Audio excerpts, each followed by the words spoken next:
थोड़ी देर पहले यहाँ पर कुछ गंदे लोग आए थे, लेकर खाने वक्त आए थे और पूरी टीम बनाकर आए थे। उन्होंने पापा पे हमला किया और उनके बहुत ज्यादा चोट लगी हुई है।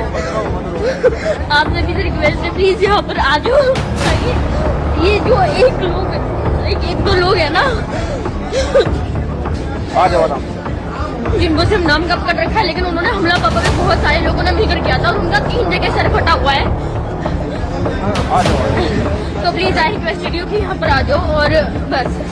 कैसे बोले तो आप, कैसे बोले तो मार रहे हो आप लोग, कपड़े मार रहे हो आप लोग।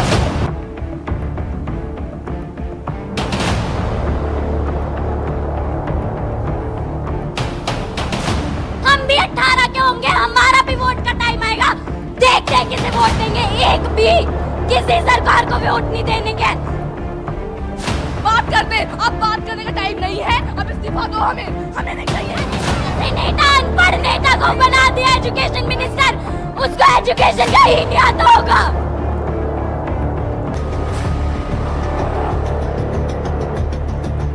बिस्मिल्लाहिर्रहमानिर्रहीम। अस्सलाम वालेकुम नाज़रीन, हमारे इस प्रोग्राम फ़ैसले जी घड़ी टाइटल ऐं मोटा जिस्मो यकीनी तौर ते तव्हां सम्झी विया हूंदव। हिंदुस्तान जी राजधानी दिल्ली में हिन वक़्तु सूरत हाल इंतहाई ख़राब आहे। दिल्ली जे अंदरि जेको आहे सो जंतर मंतर ते काकरोच जनता पार्टी ऐं हिंदुस्तान जे मुख़्तलिफ़ सूबनि मां ऐं शहरनि मां परचो लीक थियण खां पोइ वफ़ाक़ी वज़ीर तालीम जी इस्तीफ़ा जी घुर खां पोइ पैदा थींदड़ सूरत हाल ऐं इन परचे आउट थियण खां अॻु में 40-30 खां वधीक जेके ॿार हुआ उन्हनि ख़ुदकुशी कई ऐं ख़ुदकुशी करण खां पोइ उन जा वारिस ऐं जेको आहे सो नौजवान काकरोच जनता पार्टी जे हज़ारनि ऐं लखनि जी तइदाद में जंतर मंतर ते वेही करे केतिरनि ॾींहंनि खां एहतिजाज कनि पिया, पर मेन स्ट्रीम मीडिया जे हिंदुस्तान जा माण्हू पाण ऐं अपोजिशन मोदी मीडिया चवंदी आहे उन्हनि खे कवरेज न ॾिनी। पर इन सां गॾोगॾु आलमी मीडिया जेका दिल्ली में मौजूदु आहे उन त कवरेज ॾिनी, पर इन खां अॻु में अगरि चइजे त जंतर मंतर ते इहे वेठल ॿार जिन डिमांड हुई त वफ़ाक़ी वज़ीर तालीम इस्तीफ़ा ॾे, छाकाणि त परचो लीक थियो। उन खां पोइ 30 खां वधीक ॿारनि आपघात करे छॾियो, ख़ुदकुशी कई ऐं इन खां पोइ पैदा थींदड़ सूरत हाल लखनि जी तादाद में दिल्ली जे अंदरि जंतर मंतर वारी जॻह ते एहतिजाज कंदे मार्च जेको कयो ॿारनि जेको मार्च कयो उहो यकीनी तौर ते पार्लियामेंट जी तरफ़ हुयो, पर CRSF ऐं जेको आहे सो पुलिस जा फोर्सिस जेके आहिनि, अटाला जेके आहिनि, उन्हनि बराह रास्त शेलिंग ऐं गोलियूं पिणु हलायूं, जंहिं ते जेको आहे सो चयो वञे थो त हिन वक़्त ताईं जेके इतलात आहिनि, जेके इंटरनेशनल मीडिया बि हिनखे कोट कयो आहे त 4 खां वधीक ॿार इन एहतिजाज जे दौरान जेको आहे सो मारिजी विया ऐं 3 उन्हनि जा जेके चइजनि त माउ ऐं पीउ, जंहिंमें हिकु औरत ऐं 2 मर्द शामिल आहिनि, इन एहतिजाज में हिन वक़्त ताईं मरी चुका आहिनि। लखनि जी तादाद जेका जंतर मंतर ते वेठल हुई उन ते बराह रास्त नौजवाननि ते जहिड़ी रीति जेको आहे सो CRSF ऐं जेको आहे सो पुलिस गोलियूं हलायूं, उन गोलियुनि खां पोइ चइजे त हिन वक़्तु हिंदुस्तान में दिल्ली जे अंदरि जेको आहे सो दाख़िली ऐं ख़ारिजी रास्ता जेके आहिनि उहे बंदि कया विया आहिनि।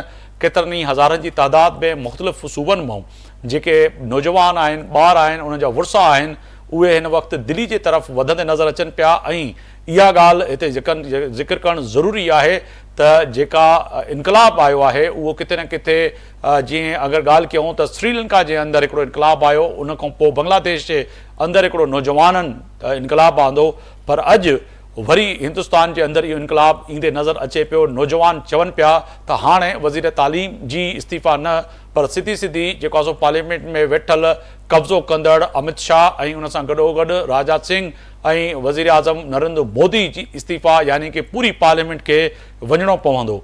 इन में एहतिजाज में केतिरा ई नामवर राइटर ऐं जेको चइजे त हिंदुस्तान जा नामवर लेखक ऐं उन सां गॾोगॾु शाइर अदीब शामिल थी चुका आहिनि, पर इन सां गॾोगॾु अगरि ॾिठो वञे त हाणे इन में आम आदमी पार्टी बि शामिल थी चुकी आहे। आम आदमी पार्टी भी उन्हनि खे हिमायत कई आहे। कांग्रेस जो जेको अपोजिशन लीडर आहे राहुल गांधी, उन्हनि बि हिमायत कई आहे।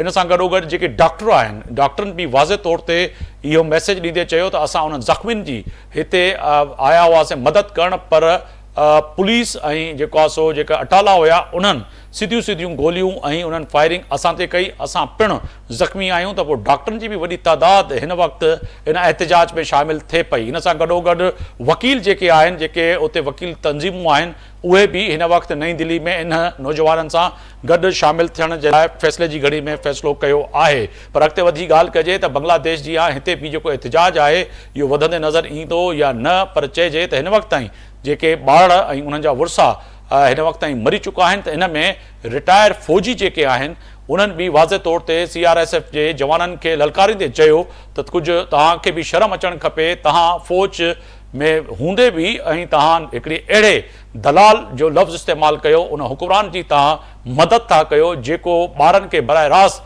गोलियुनि हणण जो हुकुम थो ॾे। यकीननी वर्दी पातल आहे, पर ईंदड़ वक़्त में अवां मुल्क खे ऐं मुल्क जे हिन मुस्तक़बिल खे जेके तबाह कयो पिया, इन्हनि खे जवाबु ॾियणो पवंदो। इन ते अॼु ॻाल्हि ॿोल कंदासीं। फ़ैसिले जी घड़ी में मूंसां मोज़िज़ महिमान मौजूदु जेके आहिनि उन्हनि जो तारीफ़ कराईंदो हलां। ब्रिगेडियर रिटायर वाजिद मार साहब आहिनि, दिफ़ाई तज़िया निगार आहिनि, अवां जी वॾी महिरबानी, वक़्तु कढियो मुंहिंजे प्रोग्राम जे लाइ। अली मर्दा राहुजा साहब आहिनि, सीनियर सफ़ारतकार आहिनि ऐं तज़िया निगार आहिनि, अवां जी वॾी महिरबानी। मोहम्मद अकबल साहब आहिनि, सीनियर तज़िया निगार आहिनि, अवां जी वॾी महिरबानी, अवां सां मौजूदु आहियो। ऐं हिन सां गॾोगॾु असांखे डॉक्टर मुनव्वर हुसैन साहब भी जॉइन कंदा थोड़ी देर में, सीनियर तज़िया निगार आहिनि, अवां जी वॾी महिरबानी। सब सां पहिरियां जेको आहे सो राहुजा साहब अवां ॾे ईंदुसि त सर ही जेका हिन वक़्तु भारत जे अंदरि सूरत हाल जेका नज़र आई, अॼु बि अचे पई, कल्ह बि नज़र अचे पई, 15 ॾींहंनि खां चइजे त मेन स्ट्रीम मीडिया जेका गोदी मीडिया जेको पिणु उनखे चयो वेंदो आहे, उन्हनि त कवरेज न ॾिनी, पर 30 खां वधीक ॿारनि आपघात कयो। उन खां पोइ इहा पैदा थींदड़ जेका तहरीक आहे ऐं जेका सूरत हाल आहे उहा वॾी अहम आहे। वरी chief justice, sitting chief justice in नौजवाननि खे काकरोच करे चयो त इहे काकरोच आहिनि हिंदुस्तान जा नौजवान, ऐं काकरोच जनता पार्टी आई जंहिंखे हिन वक़्तु अगरि ॾिठो वञे त सोशल मीडिया ते ऐं हुनखे करोड़नि जी तादाद में जॉइन कयो आहे। एतिरा मेंबर न जेको आहे सो नौजवान जेको आहे सो भारतीय जनता पार्टी जा आहिनि, न कांग्रेस जा आहिनि, न ॿिए कंहिं पार्टी जा आहिनि, त पोइ चइजे त हीअ वॾी तहरीक तब्दील थींदे नज़र अचे पई। पहिरियों अदा तव्हांजी वॾी महिरबानी, तव्हां असांखे प्रोग्राम वठंदा रहंदा आहियो ऐं सुठी ॻाल्हि आहे त तव्हां ईरान ऐं गल्फ वार खां हटी करे हिकिड़ो मौज़ू खयो आहे जंहिं ते डिस्कस कयूं था। सो साईं इहो बिल्कुलु सही था चओ, असांजे पाड़े में पाड़ेसरी मुल्क में जेका इहा तहरीक शुरू थी आहे, इहा हिते कोन रुकंदी ऐं इहा वधीक इंटेंसिफाई थींदी।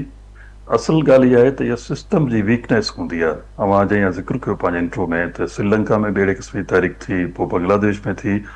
जॾहिं सिस्टम में वीकनेस हूंदी आहे ऐं माण्हुनि खे जस्टिस न मिलंदो आहे, पंहिंजे सभिनी इंस्टीट्यूशन तरफ़ां हुन में सभु शयूं मौजूदु आहिनि, कोर्ट हुजे, पार्लियामेंट हुजे, गवर्नमेंट हुजे, पोइ आख़िरी ऑप्शन हूंदो आहे they actually took to the streets. त हाणे इहा साई ॻाल्हि जेका रिपीट पई थिए दिल्ली में, सो सभ खां पहिरियों त इहा ॻाल्हि आहे त उते जो जेको हिन वक़्तु मौजूदु गवर्निंग सिस्टम आहे ऐं जेका इंडिया जी क्लेम हुई त असां वी are the one of the largest, in fact largest democracy in the world, उहा हाणे भरंदे नज़र अचे थी। छो त हू जेको डेमोक्रेसी हूंदी आहे उनजो पहिरीं शइ हूंदी आहे त हुन में फ्रीडम ऑफ ओपिनियन हूंदो आहे। ऐं फ्रीडम ऑफ ओपिनियन जेको आहे माण्हू जेकॾहिं पीसफुल तरीक़े सां कंहिं बि इशू ते जेकॾहिं हू ज़ाहिर कनि था ऐं उन्हनि जे मथां क्रैक डाउन थो थिए, उन्हनि जे मथां जेको लाठी चार्ज थिए, फायरिंग थी थिए, त इहो सम्झ में अचणु घुरिजे त उते डेमोक्रेसी न आहे, उहा शैम डेमोक्रेसी आहे जेका अवां ॾिसो पिया।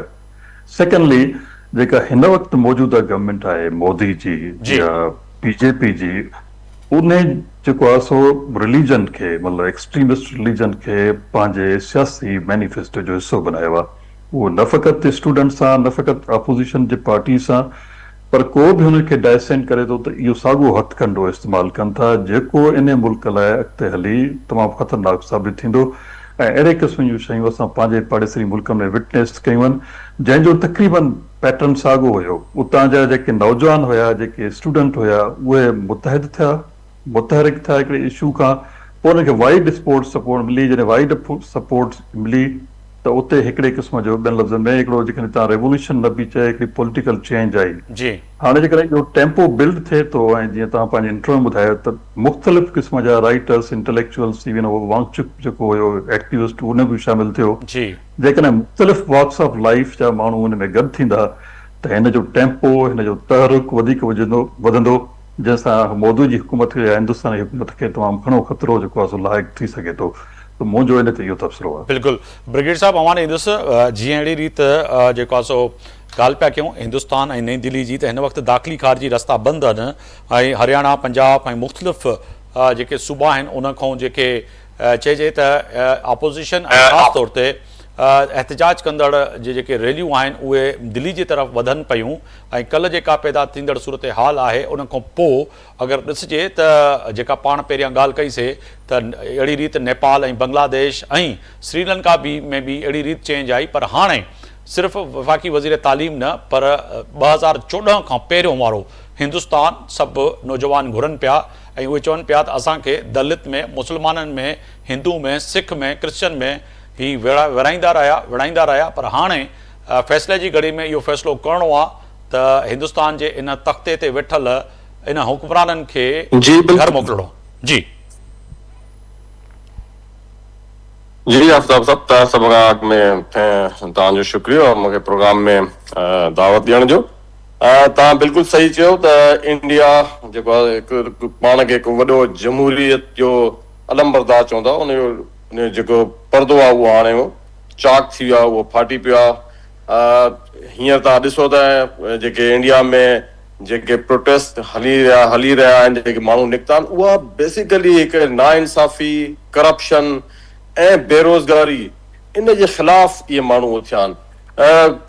ऑल्दो काकरोच जनता पार्टी उहा हिकिड़ो लीड उन कयो आहे, न कि सिर्फ़ु, लेकिन तव्हां ॾिसो त हिन में सभई जेके सोसाइटी जा माण्हू आहिनि, चाहे उहे वकिला हुजनि, चाहे सिविल सोसाइटी हुजे, चाहे जेको आहे आम पब्लिक हुजे, उहे सभु हाणे गॾे थी करे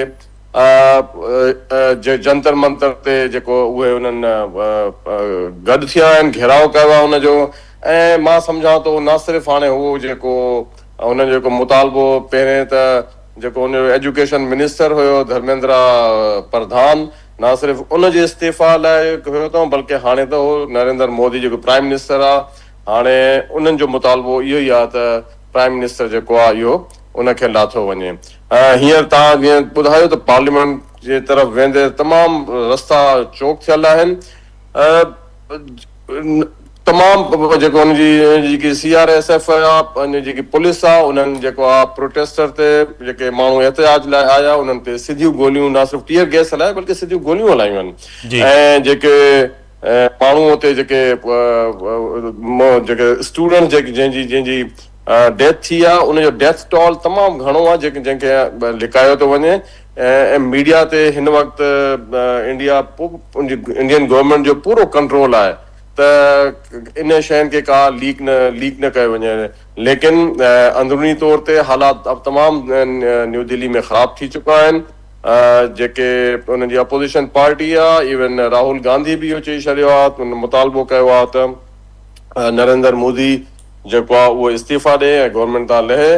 ॿियो त सोनम वांगचुक जेकी जंहिं बुख हड़ताल कई, बेसिकली जेकी इहा आहे उनजी हंगर स्ट्राइक जे करे ई इहा मूवमेंट जेको आहे अॻिते वधी, उनखे डिटेंशन में रखियो वियो आहे। हाणे ॿुधूं था त हॉस्पिटल बि उन्हनि खे शिफ्ट कयो वियो आहे। त हाणे इहो मां ॾिसां थो त इहा जेको आहे इंडिया जी नाम निहाद जमहूरियत आहे, उहा बिल्कुलु हाणे जो पर्दो फाश थी चुको आहे। ऐं इहा प्रोटेस्ट जेको आहे उहा जीअं इंग्लिश में चवंदा आहिनि last nail in the coffin of the prime minister Modi, उहो जेको आहे इहो जेको आहे वो साबित थींदो। जी अकमल साहब, मैं आपकी जानिब आऊँगा, बहुत शुक्रिया वक्त देने का। फरमाइएगा कि इस वक्त जो नई दिल्ली में जो सूरत हाल है वो इंतहाई कशीदा है और कहा जाए कि इस वक्त हज़ारों नहीं लाखों की तादाद में जो स्टूडेंट हैं और हज़ारों की तादाद में गिरफ्तार हैं, कई ज़ख्मी हैं।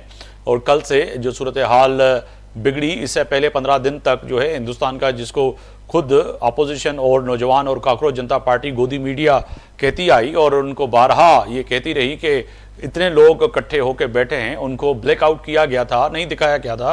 मगर कल जब सूरत हाल हाथों से निकलती हुई नज़र आई, जब सोशल मीडिया और जो है इंटरनेशनल मीडिया ने जब उनको कवर किया, तो फिर कहीं ना कहीं उन्होंने दूसरा एंगल दिखाने की कोशिश की, जो कि खुद स्टूडेंट ने वाज़े किया कि फिल्मी अंदाज में टूटी हुई गाड़ियां वहां पे रखवाई गई, पत्थर के ट्रक उतारे गए और इसी तरह जो है गैस सिलेंडर लाए गए, गैस बम पेट्रोल लाए गए कि ये दिखाया जाए कि ये स्टूडेंट जो है हमला करने की कोशिश कर रहे थे और अपनी मीडिया पे वो दिखाते रहे। मगर इंटरनेशनल मीडिया, जिनका नाम ना लेते हुए, अगर आप और हमने उनको देखा है तो उन्होंने तो वाज़ेह तौर पे कहा है कि कई जो है 1000 लोग जो है जख्मी हैं और 4 इसमें कल हलाकतें हैं, और इससे पहले कोई 30 से ज़्यादा बच्चों ने खुदकशी कर ली थी। तो ये जो सूरत हाल है नरेंद्र मोदी की और नाम नेहाद जमहूरियत की, उसने कह सकते हैं कि पूरी दुनिया को हिला के रख दिया है कि नई दिल्ली में दावा करने वाली जमहूरी हुकूमत बीजेपी की नाकाम हो चुकी है। देखें, इंडिया में जो है ना वो जमहूरियत के नाम के ऊपर मोदी के जैसा एक आमिर जो है ना वो मुसल्लत है पिछले 3 टर्म से। और जब से ये सन 1999 2001 से जब से ये गुजरात का प्राइम मिनिस्टर बना था, उस वक्त से बड़ा वजीर आला, तो इंतहाई जो है ना ये मतलब इंतहा पसंद उसी वक्त से मशहूर था। गुजरात में जो इसने जुल्म सितम करवाए अक़लियतों के ऊपर, कहा जाता है तभी तो लक़ब दिया गया है कि बुचर ऑफ गुजरात। हाँ जी। तो खास तौर पर मुसलमानों के ऊपर इसने शुरू से ही बड़े जुल्म कराए थे, और फिर जैसे जैसे ये मेन स्ट्रीम पॉलिटिक्स में आ गया और वहां पे थोड़ा सा इनको इंतहा पसंद हिंदुओं ने बड़ा इसको अप्रिशिएट किया और सपोर्ट किया, तो उसके बाद आने के बाद इसने जो है ना वो पूरे मुल्क में जमहूरियत के नाम पर एक आमरीत जो है वो मुसल्लत कर दी। वहाँ के चाहे सिविल इंतज़ामिया हो, जिनमें ब्यूरोक्रेसी वगैरह है, सबको कंट्रोल करके मैनिपुलेटेड किस्म के ये लोग इलेक्शन करवाते रहे हैं और 3-3 4-4 मरतबा जो है वो ये जीत चुका है। अच्छा, करते वहाँ पे ये लोग भी यही हैं कि जो है ना जो लोग होते हैं वहाँ पे, चूंकि हमारे यहाँ पे तो होता है ना कि पहले गवर्नमेंट आती है जो केयर टेकर, तो वहाँ पे केयर टेकर का सेटअप नहीं है। वहाँ पे हुकूमत के होते हुए जो है ना वो इंतखाबात होते हैं मुख्तलिफ हिस्सों में, तो एज ए रिजल्ट जो है वो बहुत आसान हो जाता है इन लोगों को। वो बच्चों ने भी आज कहा कि हमने वोट दिया था किसी और को और ईवीएम की मशीन पे सीधा गया बीजेपी को वोट। वो तो कल भी बच्चों ने इंटरव्यू में ये बातें कही हैं। जी बिल्कुल ऐसा ही है। और जो तकरीबन 1.5 अरब के करीब आबादी है उसको मैसूर बना के रखा हुआ मोदी ने, और इसके चंद जो इंतहा पसंद जो साथी हैं, अजीत डोवल है और दीगर जो उनके साथ मिलके, तो अब ये आहिस्ता आहिस्ता बहुत हौसला अफजा बात है कि वहाँ पे जो यंग जनरेशन है या स्टूडेंट्स हैं वो लोग निकलना शुरू हो गए और आहिस्ता आहिस्ता उनको एहसास हो गया है कि जो है वो जिस तरीके से गुलाम बनाया जा रहा है अक़लियतों को, और इवन हिंदू जो निचले तबके के लोग हैं उनको बड़ा एहसास है महरूमी जो है वो मोदी इंतजामिया की तरफ से या जो कट्टर जो हिंदू हैं उनकी तरफ से। मगर अकबर साहब, यहाँ तो हैरानी की बात यह है कि मैं एक बच्चे का इंटरव्यू सुन रहा था जिसका ताल्लुक उसके बाप का आरएसएस से था, और वो बीजेपी का जो है कह सकते हैं कि वो खुद कह रहा था कि अहम लीडर है, मैं उसका बच्चा हूं और मेरे बाप ने जिस तरह से दौलत बनाई है मैं उसके साथ नहीं हूं, और आज मैं अपने जो है इन स्टूडेंट भाइयों के साथ हूं। तो जब खुद आके बच्चे ये बात कर रहे हैं तो ये बहुत बड़ी तब्दीली की बात नहीं है कि हिंदुस्तान के अंदर जो कि खुद जमहूरियत का जो है लिबाता ओढ़े हुए पूरी दुनिया को बताते हैं कि हिंदुस्तान सबसे बड़ी जमहूरियत है, मगर जमहूरियत का हाल इन बच्चों ने दिखा दिया। असल में ये तो आपने बहुत ही इम्पोर्टेंट बात की है मुगैरी साहब के। जो हमारी जो कौम है ना, जो आने वाली नस्ल है, ये तो हमारा एसेट होती है, और इंडिया की आने वाली नस्ल ने जो है ना इस चीज को बरमला इसका इजहार कर दिया है कि वो लोग ना इंतहा पसंदी के ऊपर यकीन रखते हैं, ना वो मजहबी लिबादों के ऊपर यकीन रखते हैं, वो सिर्फ और सिर्फ इंसानियत के ऊपर यकीन रखते हैं, डेमोक्रेसी के ऊपर यकीन रखते हैं। ये बहुत खुशाइन बात है और इसके इंडिया को भी फायदा होगा, और उसके खित्ते के जो दीगर ममालिक हैं दूसरे, खास तौर पर पाकिस्तान, उसके साथ भी हमारे ताल्लुकात भी उनके साथ जो है वो बेहतर होने की तरफ रास्ता हमवार होगा। क्योंकि इससे पहले तो सबसे बड़ी हर्डल तो मोदी इंतजामिया थी ना, कि इन्होंने हमारे एक्टर्स के ऊपर पाबंदी लगा दी कि कोई इधर उधर नहीं जाएगा, लोगों से पाकिस्तानी होना इन्होंने जो है ना वो जुर्म बना दिया था मोदी इंतजामिया ने। तो ये जो चेंज आ रहा है जिसके बाद जो है वो लोगों का असल जो इजहार राय की आज़ादी है और लोग आके अपना जो एक्सप्रेशन है वो पेश कर रहे हैं, वो ना सिर्फ ये कि मैं समझता हूं कि इंडिया के लिए फायदेमंद है,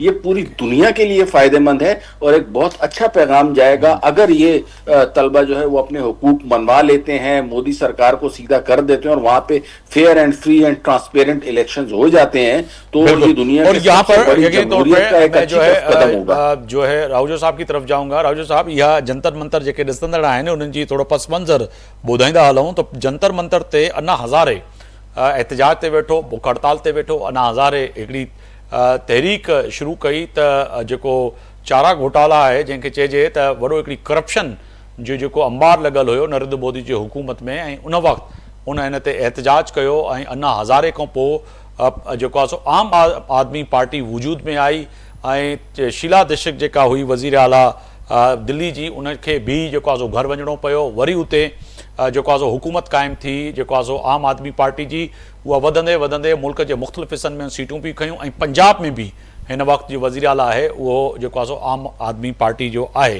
पोइ चइजे त हाणे अन्ना हज़ारे ऐं ही जंतर मंतर थी जेका तहरीक आहे उहा हमेशह कुझु न कुझु पैदा कंदी आहे। पोइ चइजे त हिन वक़्तु जेका सूरत हाल आहे त जेको दिल्ली जे अंदरि जेके दाख़िली ख़ारिजी रस्ता आहिनि ऐं ख़ासि तौर ते जेका इंटरनेट सर्विस आहे, थोड़ी देरि पहिरियां मुंहिंजी कंहिं हिंदुस्तान जे सहाफ़ी दोस्त सां ॻाल्हि ॿोल थिए पई त उहो बि ॻाल्हि पियो करे त असां लैंडलाइन तां त ॻाल्हाए सघूं था, पर असां वटि इंटरनेट मुकमल तौर ते जेको आहे सो बंदि कयो वियो आहे। पोइ चइजे त इहा जेकर सूरत हाल अहिड़ी जे उतां जा सहाफ़ी बि ॾसनि था त पोइ मोदी सरकार जे लाइ इंतिहाई ख़तरनाक आहे।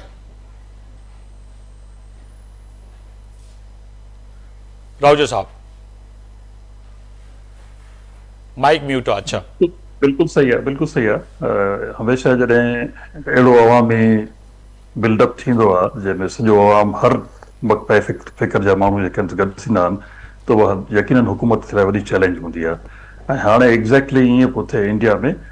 पर जेके जंतर मंतर जी ॻाल्हि कई उनखे तव्हां ॿियनि शयुनि सां बि लिंक कयो। हर कंट्री जे कैपिटल में का न का हिकिड़ो सेंट्रल स्पॉट हूंदो आहे जिते माण्हू वेहंदा आहिनि, पंहिंजो प्रोटेस्ट या एहतजाज रजिस्टर कराईंदा आहिनि। पाकिस्तान में ॾिसो त डी चौक आहे, तव्हां चाइना में ॾिसो त तियानमेन स्क्वायर आहे, इजिप्शियन इनकलाब आयो हुनमें त तहरीर स्क्वायर जो ज़िक्र थींदो बार बार। सो अहिड़े क़िस्म जा स्पॉट्स हूंदा आहिनि जिते अवाम गॾु थींदो आहे, जेको डायरेक्टली हुकूमत जे जेके ऑफिसिस हूंदियूं आहिनि, प्राइम मिनिस्टर, पार्लियामेंट, उन्हनि ते डायरेक्ट इन्फ्लुएंस कंदो आहे, पोइ मीडिया जो अटेंशन वठंदो आहे। सो जंतर मंतर हिकु सेंट्रली लोकेटेड जॻह आहे जिते गवर्नमेंट बिल्डिंग्स मौजूदु आहिनि, इंटरनेशनल मीडिया ऐं लोकल मीडिया जे वॉच में आहे। पर असुल इन खां वधीक इम्पोर्टेंट ॻाल्हि इहा आहे त अवाम में हिकिड़ो खुलियल जेको आहे हिकिड़ो एहतजाज शुरू थियो आहे, जेको हुकूमत लाइ वॾी चैलेंज साबित थींदो। इहो इन करे बि थींदो जेको मां तव्हांखे पहिरियों ॿुधायो हो त जेका जनता पार्टी सॉरी आहे बीजेपी आहे, जनता पार्टी चयोसि बीजेपी आहे, भारतीय जनता पार्टी रिलीजन में ई जेको आहे सो पंहिंजी सॼी जेका पॉलिटिकल फिलॉसफी उनजे मथां कई आहे। हाणे ॾिसो हिंदुस्तान में जेको आहे सो सिर्फ़ु हिंदूज़ न आहिनि, हिंदूज़ मेजॉरिटी में आहिनि, पर ॿियूं खोड़ सारियूं जेको आहे रिलीजियस माइनॉरिटीज़ आहिनि, इवन मुस्लिम जी एॾी वॾी पॉपुलेशन आहे, क्रिश्चन आहे, दलित आहे, ॿियूं शयूं आहिनि। ऐं वॾी ॻाल्हि इहा आहे मुगेरी साहब त जेको मॉडर्न हिंदुस्तान जो बुनियादु रखियो जिन बि फोर फादर्स, उनजो बुनियादु रखियो हुन सेक्युलरिज़म ते। सेक्युलरिज़म में हूंदो त हिन जो इवन जो कॉन्स्टिट्यूशन ठाहियो इंडिया जो उहो दलित हुयो, डॉक्टर अम्बेडकर। उन खां अलावा जेको असांजो वॾो वॾो मुस्लिम लीडर उन वक़्त जो मौलाना आज़ाद, उहो एजुकेशन मिनिस्टर थियो जॾहिं थियो। त हाणे ॿिनि लफ़्ज़नि में इहो सभु एलिमेंट्स गॾिजी करे न मॉडर्न हिंदुस्तान ठाहियो। हिकिड़ी ॿी बि तव्हांखे फैक्ट ॿुधायां त हिन जो इंडिया नालो छो रखियऊं, भारत छो न रखियऊं। जॾहिं भारत ते डिस्कशन थियो त इहा ॻाल्हि कई त भारत हूंदो त उहो रिलीजियस जेको महाभारत जी ॻाल्हि कंदो त उन में हिंदुइज़म जी जेका वधीक प्रचार थींदी। हाणे हिन मोदी जेको आहे न सॼे खे यू टर्न कयो आहे। नतीजे में इहे सभु जेके शयुनि जो जेको मां तव्हांखे ज़िक्र कयो उहो सभु हिकिड़ो उन्हनि में हिकिड़ी पेंटअप क़िस्म जी जेका हिकिड़ी कावड़ आहे। पोइ इहे अवामी ट्रिगर्स थींदा आहिनि। हाणे इहो अवामी ट्रिगर हिते इहो कॉकरोच पार्टी ॾींदो आहे। श्रीलंका में अहिड़े क़िस्म जो जेको थियो जेको आहे सो बांग्लादेश में बि थियो आहे, इन खां हुकूमत खे ख़बरदार थियणु घुरिजे। ऐं जेके हथकंडा इस्तेमालु था कनि इहो लास्ट डेस्परेट अटेम्प्ट हूंदो आहे त हथकंडो इस्तेमालु करे उन जेको आहे सो मूवमेंट खे ख़तमु कजे। सम्झो त तव्हांजो उतां जी हुकूमत हाणे बौखलाइजी वई आहे, तंहिंजे करे इहो सॼो जेको आहे सो मूंखे कमर्शियल ब्रेक लाइ चए पियो वञे। सभई महिमान गॾु आहिनि, वञूं था कमर्शियल ब्रेक ते, वापसि ईंदासीं त भारत ते ॻाल्हि कयूं पिया, नई दिल्ली ते ॻाल्हि कयूं पिया त हिन वक़्तु नई दिल्ली जी सूरत हाल इंतिहाई ख़राबु आहे। ऐं जेका चइजे त काकरोच जनता पार्टी जेका आम नौजवाननि जी पार्टी आहे, उन्हनि जे लखनि जी तादाद में जेके वर्कर आहिनि उहे हिन वक़्तु दिल्ली जी तरफ़ वधंदे नज़र अचनि पिया। दिल्ली में ईंदड़ 24 कलाक इंतिहाई ख़तरनाक आहिनि। इन जे लाइ बि त सभिनी डिमांड कई आहे त वज़ीर आज़म नरेंद्र मोदी पंहिंजे तख़्त तां इन तां इस्तीफ़ा ॾिए। ब्रेक ते था वञूं, वापसि ईंदासीं त हिन ते हिकु बार ॿीहर अव्हांखे पंहिंजे प्रोग्राम में भलीकार पियो चवां। ॻाल्हि कयूं पिया पाड़ेसरी मुल्क हिंदुस्तान जी, हिंदुस्तान में पैदा थींदड़ सूरत हाल जी। अगरि ॻाल्हि कजे त नई दिल्ली में हिन वक़्तु बिल्कुल ब्लैकआउट है, यानी कि इंटरनेट समेत जेको आहे उते दाख़िली ऐं ख़ारिजी रस्ता जेके आहिनि उन्हनि खे कंटेनर हाणे बंदि कयो आहे। ख़ासि तौर ते पार्लियामेंट ऐं उन्हनि वफ़ाक़ी वज़रा ऐं बीजेपी जा जेके अहम रहनुमा आहिनि उन्हनि जी सिक्योरिटी बि वधाई वई आहे। सूरत हाल हिंदुस्तान में इंतिहाई ख़राबु आहे, छाकाणि त तय आहे त फ़ैसिले जी घड़ी में कल्ह थींदड़ जेका सूरत हाल हुई उन खां पोइ अॼु पैदा थींदड़ सूरत हाल, जंहिंमें जेको आहे सो काकरोच जनता पार्टी जे सरबराह वाज़े तौर ते चयो त अगरि असांखे गिरफ़्तार कयो वञे त जेल भरियो तहरीक जो आगाज़ कयो वञे। अहिड़ी रीति जेको आहे सो मुल्क जे मुख़्तलिफ़ हिसनि मां जेके नौजवान आहिनि ऐं उन्हनि जा वुरसा आहिनि उहे हिन वक़्तु दिल्ली जे तरफ़ वधंदे नज़र अचनि पिया। दिल्ली हिन वक़्तु यकीनी तौर ते आलमी मीडिया में बि जेको आहे सो हिन वक़्तु उनखे बिल्कुलु हेडलाइन में ऐं मर्कज़ ऐं महवर में रखियो पियो वञे।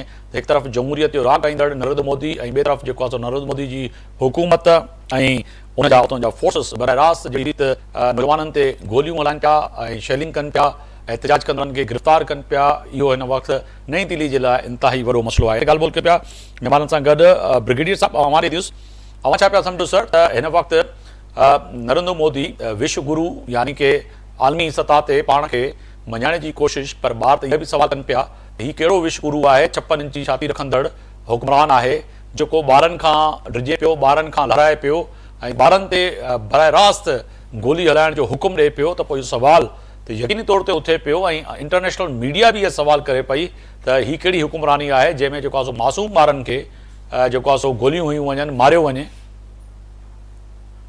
जी बिल्कुलु, तव्हां ॾिठो त नरेंद्र मोदी जेको पाण खे जमहूरियत जो अलमबरदार सराईंदो आहे, तव्हां ॾिठो त जीअं ई हड़ताल इहा शुरू थी, अञा हड़ताल इहा हज़ारनि माण्हुनि में जॾहिं हुई, हुनखे इहा ख़बर हुई त इहा मूवमेंट, इहा जेकी आहे तहरीक आहे, इहा जीअं अॻिते वधी त हिन लाइ तमामु हुकूमत लाइ, बीजेपी जी हुकूमत लाइ मसइला पैदा कंदी। इन करे हुनखे इन मूवमेंट खे, हिन तहरीक खे ताक़त सां कुचलण जी कोशिश कई। तव्हां ॾिठो त जेके हुननि जी पुलिस आहे ऐं ॿियूं फोर्सिस जेके लॉ एनफोर्समेंट वारी जेके फोर्सिस आहिनि उन्हनि माण्हुनि ते जेको आहे तशदुद कयो। इवन करंट माण्हुनि खे हया कई माण्हू करंट जे करे जेके आहिनि न, उहे जेके स्टूडेंट्स आहिनि उहे जेके आहिनि उहे उन्हनि पंहिंजी जेको आहे जान जेको आहे उहा ज़ाया करे छॾी। त नरेंद्र मोदी मां सम्झां थो, अच्छा इन खां पोइ वरी इन सॼे खे हाणे जेको हज़ारनि जो मजमो उहो हाणे लखनि में पहुची चुको आहे। न सिर्फ़ु स्टूडेंट, सिविल सोसाइटी, वुकला हिन में शरीक थिया आहिनि। हाणे मां सम्झां थो तहरीक हली हुई ब्रिगेडियर साहब जेका पंजाब, हरियाणा ऐं मुख़्तलिफ़ मुल्क जे हिसे मां ईंदड़ जंहिंखे हारी तहरीक सिंधी में चऊं, जंहिंखे उन्हनि किसान तहरीक चयो हुयो, उन्हनि बि इन्हनि खे जॉइन कयो आहे।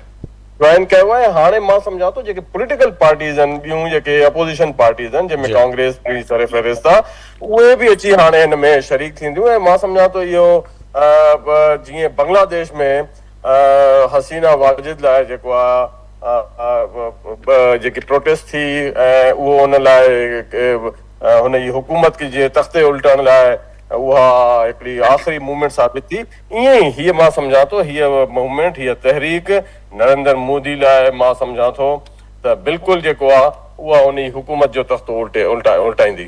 बिल्कुल अकबल साहब, आपकी जानिब आऊँगा। जिस तरह से ब्रिगेडियर साहब भी फरमा रहे थे और वाज़े तौर पर जो फुटेज हैं वो भी उसमें स्टूडेंट बता रहे हैं कि कई जो स्टूडेंट के लिए रुकावट के लिए लोहे के बैरियर लगाए गए थे कि बच्चे आगे ना बढ़ सकें, उनमें करंट लगाया गया था जिसके बायस कई बच्चों की मौत भी हुई, अमवात भी हुई हैं।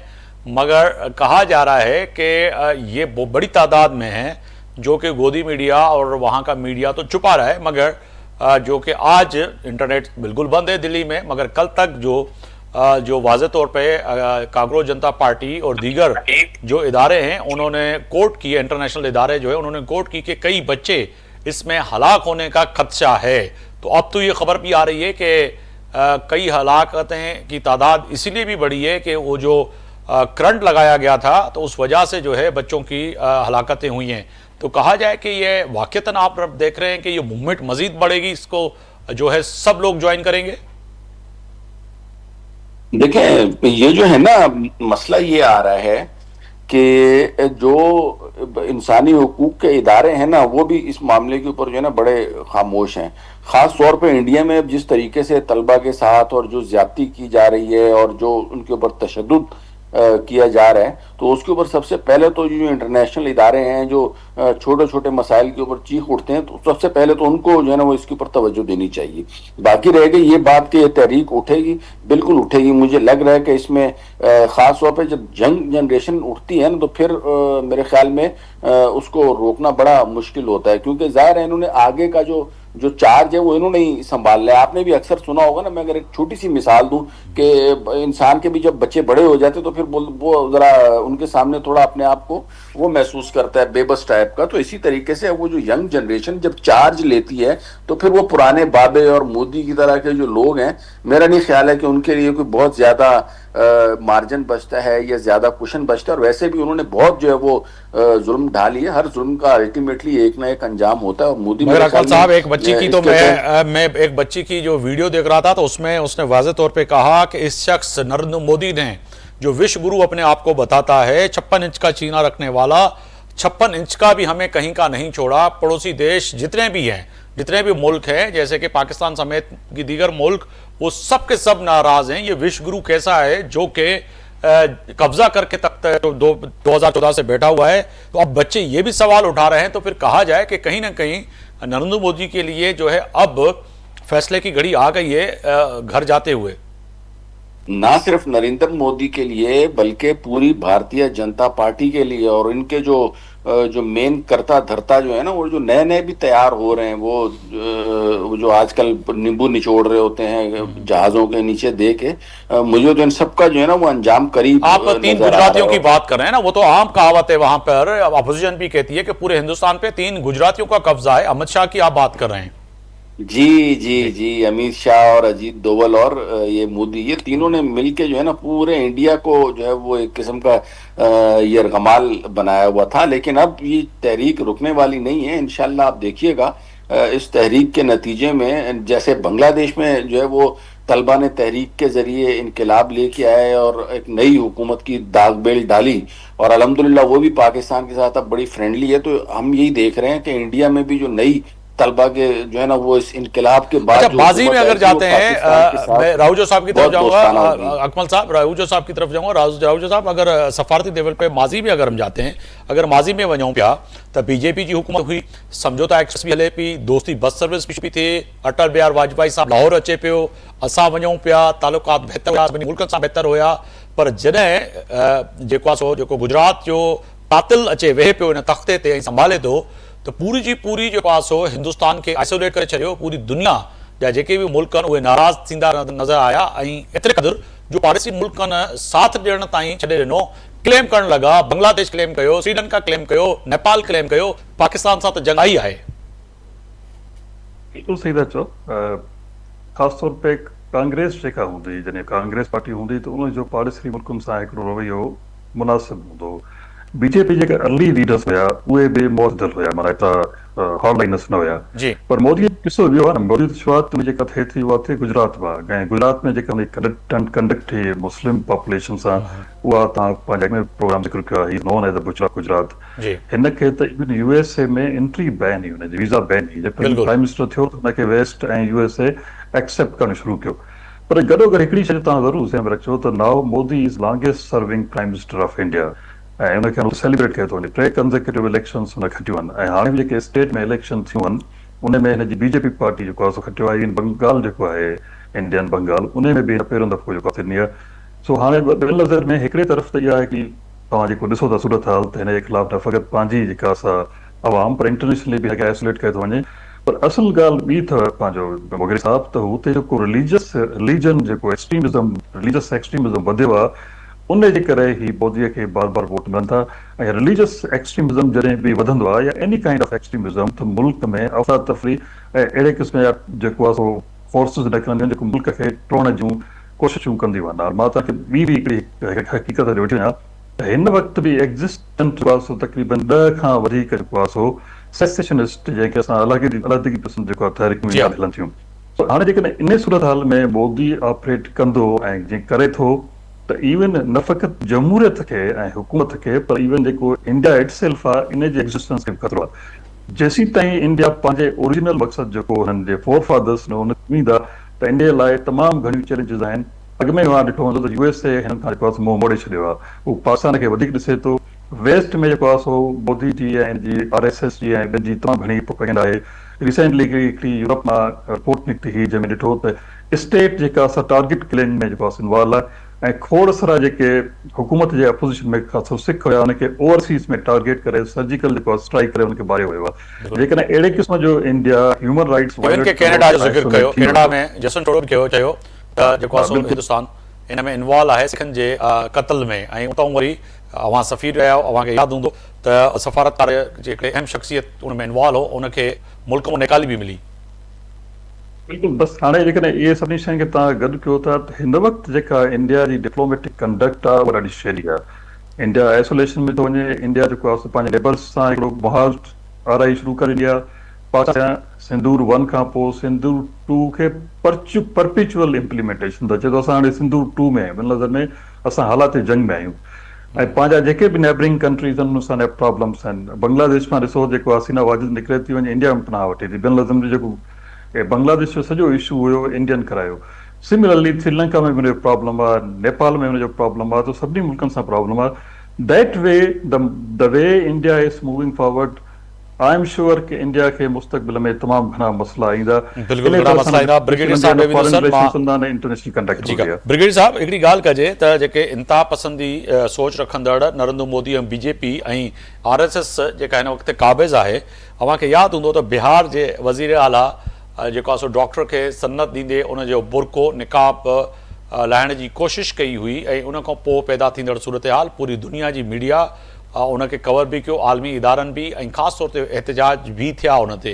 ऐं इन सां गॾोगॾु वरी क्रिसमस ते जेको आहे सो ॾिठो वियो त चर्चनि में जेके पंडित हुया हिननि जा हिंदू इंतहा पसंद रखंदड़ सोच जा जेके माण्हू, उन्हनि वञी उन्हनि खे चयो त तव्हां चओ त नारो हणो असांजे भॻवान जो।